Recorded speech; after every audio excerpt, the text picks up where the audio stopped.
How's it going, everyone? I hope you're having a wonderful day today. My name is Frank, and in this video, we're going to talk about avoiding taxes. That's basically what retirement accounts are for, right?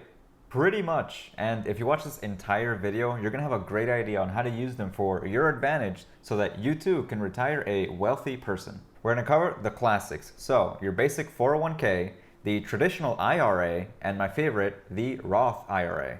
But first, make sure that before you retire from this video, you see what I did there? Make sure to like this video for the YouTube algorithm. It takes like 2 seconds of your time and I very much appreciate it. Let's move on. Alright, so let's get started with the 401k first. This is your basic retirement plan that is usually offered to you through your employer and can arguably be the best plan on this list. The best part about it is that sometimes your employer will match your contribution to the retirement plan. But what does that mean exactly? Well, let's consider that the maximum amount of money that you can actually throw to your 401k plan currently is $19,500. So if your employer matches 50% of your contributions to your 401k plan, then that means that if you spent $19,500 towards your 401k, they will throw in $9,750 towards your 401k.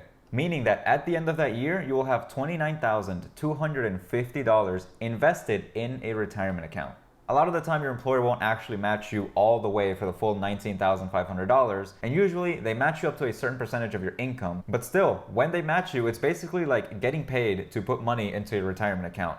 Easy money, guys. Easy money. Definitely make sure that if you have this option and you're not currently taking advantage of it, to talk to your HR representative or employer in general to see what the conditions are and how much they will match. Because like I said, easy money. Now, a 401k account is not just some account where you throw money and all of a sudden it grows. No, the money inside that account is invested into something. As to what that something is, most of the time your company gives you some limited options where you can actually decide to place your money. So it's not like you can stuff all of your money inside your 401k into the next GameStop, for example. But usually you have a very nice choice of different mutual funds that you can dedicate your money to. Let's be honest, we want to be as safe with this account as possible. So mutual funds are a great option. We definitely don't want to throw all of our money into individual stocks inside an account like this because this is a retirement account and it's kind of like your safety net for the future. So let's be safe with it. Besides that, like I said, you can contribute up to a maximum of $19,500 to your 401k account. And if you max it out, then for that specific year, that $19,500 is not considered part of your income, meaning that you're not taxed on it, at least for now. As long as the money stays in that account, it's not going to be taxed. And you only pay taxes whenever in the future, after you turn 59 and a half, when you can actually touch that money without some sort of fine, then and only then when you withdraw money, then it will be taxed. If by any chance you withdraw any of that money before you're 59 and a half years old, then you will be penalized on it. And you're gonna have to pay taxes on it. So for the most part, it's really not worth it to withdraw it ahead of time because it's really not worth having to pay a penalty and taxes on that money. But it is an option in case of some sort of drastic emergency that's happening. It's not a good option, but at least you have it. And at least you know that you can take out some money to help yourself at that point in time. Now let's move on to the traditional IRA and the Roth IRA. And if you notice that they both have IRA in their name, then that's not by coincidence. They're very much related in a very specific and important way. The maximum amount of money that you can put into an IRA, any type of IRA, within a given year is $6,000. Unless you're 50 years or older, in which case it is $7,000 that you can put into these accounts within a given year. So for example, considering that I filled up my Roth IRA for 2020 with $6,000 already, that means that I can't put any money towards a traditional IRA for the year of 2020. So basically, be mindful of which one you're putting your money into, because if you fill one up, that means that you can't use the other one. But you can put $3,000 in one and $3,000 in the other if you so wish to do so. Besides that unifying factor, these accounts are very different. So let's talk about a traditional IRA first, and then we're going to talk about the Roth IRA afterwards. The money that you're using to contribute to a traditional IRA, just like the money that you're using to contribute to a 401k, has to be pre-tax money. Meaning this is money you have not paid taxes for yet. And it's tax deductible. So the $6,000 that you can potentially put towards a traditional IRA is $6,000 that you don't have to pay taxes on for now. In a traditional IRA, that money that you have in that account, you will only ever pay taxes for in the future after you withdraw it, just like in a 401k. This can really work towards your advantage if you're in a very high tax bracket now and you expect to be in a lower tax bracket in the future. So for example, if you work in a very high demanding job that has a very large income, and then when you grow older, you decide to leave that very high intensive job for something more relaxed but pays less, then at that point you would pay less taxes on this money. The biggest difference between this and a 401k is that unlike a 401k, we don't need an employer to offer some sort of plan for us to be able to take advantage of this. A traditional IRA can be filled out by quite literally anyone individually. And this also means that you have a lot more power on where you can invest your money in that traditional IRA account. It basically works like some sort of brokerage account. It's just that there are specific rules on when you can withdraw the money in that brokerage account. As long as it's in that account though, you can pretty much move the money wherever you want. So ETFs, individual stocks, or mutual funds, they're all at your disposal. This account is pretty much self-managed. Personally though, I do like the Roth IRA a lot more, so let's take a look at that one.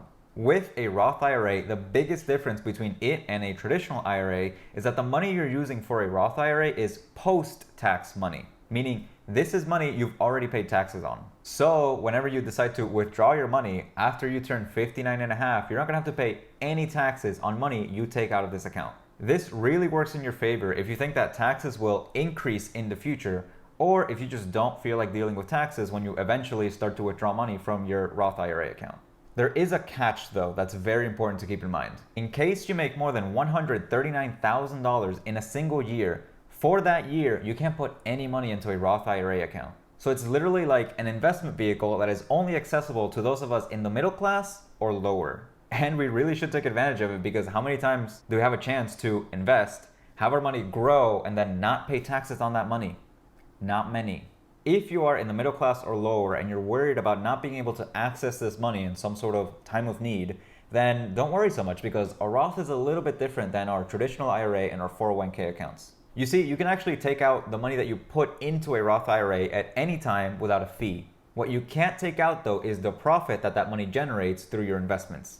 So for example, if I put $6,000 towards my Roth IRA, and in time that $6,000 grows to be $10,000, and I need the money for whatever reason, then I can always take out the $6,000 without any fee or penalty, but I can't take out the $4,000 in interest that that $6,000 has made. If I were to take out those extra $4,000 that were generated through the interest that my initial money made, then I would be hit with a fine. You can think about a Roth IRA as being able to invest up to $6,000 every year in basically a tax haven, and if you really need those $6,000, you can always withdraw them at any time. Alternatively, you could invest $6,000 into the stock market through a brokerage account, but the money that generates is not tax-free. And finally, for a Roth IRA, just like a traditional IRA, it is self-managed. So you can move around your money to an ETF, mutual fund, individual stocks, whatever you want. Now, for my own personal thoughts, which by the way, should definitely not be taken as financial advice, because I'm just some guy on YouTube, and you should be doing your own research on where you put your money. Currently, I don't have a 401k plan available to me through my employer, so I'm putting all of my money into a Roth IRA. And within that Roth IRA, all of the money is being funneled into VFIX, which is a mutual fund that tracks the S&P 500. And I should expect to earn around 8% every single year. So by the time I'm 60 years old, within that Roth IRA, if I just keep putting $6,000 every year and keep doing what I'm doing, I will retire with more than $1 million in that account. In terms of the other plans, if you have a 401k and your employer is matching your 401k contributions, then consider me very jealous of you. That's where I would put my money if I had it available to me, because you're getting an instant return on your money just by putting your money into a retirement account. So what I would do in that case is I would fill up my 401k up to whatever amount my employer would match for me, and then if I had money to spare, I would funnel that money into a Roth IRA. And then if I still had money to spare, I would finish maxing out my 401k. The traditional IRA really only makes sense to me if I were to be making more than $139,000 a year and I could not put my money into a Roth IRA. Primarily just because I don't feel like worrying about taxes in the future, and I would rather know that the money inside of my Roth IRA is going to be tax-free when I withdraw it after I turn 59 and a half years old. But ultimately, if I couldn't invest into a Roth IRA, I would be funneling my money into a traditional IRA every single year, because that's better than doing nothing at all. Finally, here's a chart that I made that I'm going to make full screen now. This gives you the basic rundown of everything we talked about in this video. And you're free to take a screenshot of this for the small price of 1 like on this video. That's it for me, guys. I hope I've been able to clear any confusing questions you guys had about these retirement accounts. If you like this content, make sure to subscribe. May you enjoy the rest of your day, and I will see you next time.